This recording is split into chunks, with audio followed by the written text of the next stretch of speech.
चलिए एक बार फिर से गुनगुना लीजिए। क्या सिखाया था हमने आपको?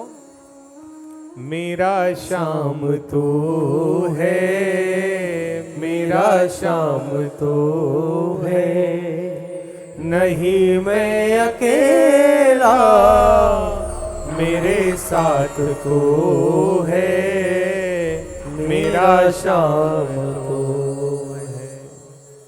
जो भी मेरे बाबा को मन से अपनाएगा, मन से मेरे बाबा की शरण में रहेगा, मेरा बाबा सदैव उस पर अपनी कृपा दृष्टि बना के रखता है। तो अब जैसे ही मेरे बाबा का जन्म हुआ, मेरे बाबा भी तुरंत बड़े हो गए, छोटे से बच्चे नहीं रहे, बड़े हो गए एकदम।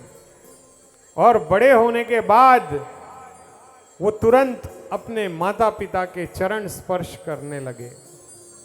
उनके पिता ने, उनकी माता ने उन्हें ढेरों आशीर्वाद दिए।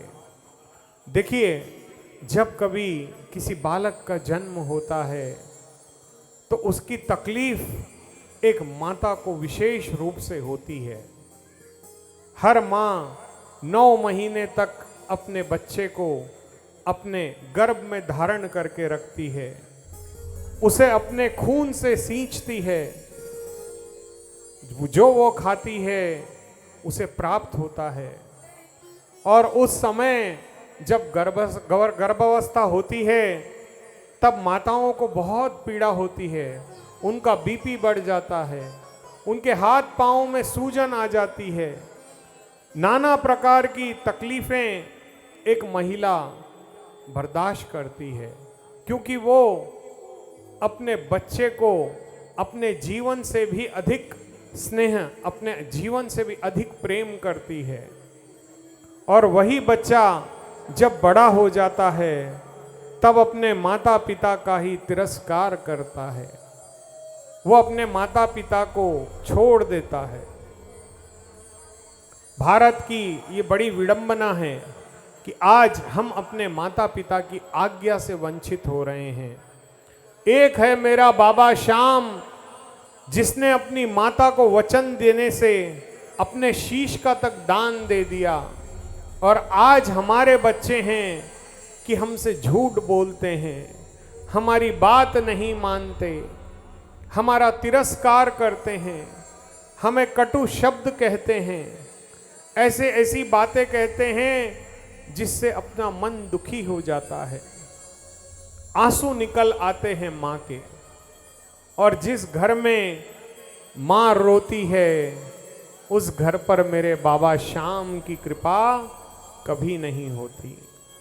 शास्त्र ये कहता है कि अपनी माँ, अपनी धर्मपत्नी, अपनी बहन, अपनी बिटिया, कभी इनके आंखों में आंसू नहीं आने चाहिए, कभी इनको रुलाने वाला जीवन में सुखी नहीं हो सकता, कभी सुखी नहीं हो सकता।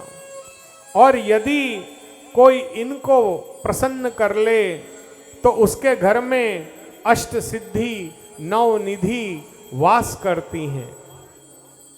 देखिए, हम सारे संसार को रिझा नहीं सकते, सारे संसार को मना नहीं सकते, परंतु यदि हम हमारे घर में जो 4 रूप हैं, अगर हम उनकी पूजा कर लें, मैं ये बात मन से कह रहा हूँ, पूजनीय होती हैं महिलाएं, यदि हम अपने इनको पूज लें, अपनी माता की पूजा कर लें, अपनी बहन की पूजा कर लें। एक बहन विवाह होने के बाद भी अपने मायके को नहीं भूलती, कभी नहीं भूलती, वो अपने माँ बाप का ध्यान रखती है।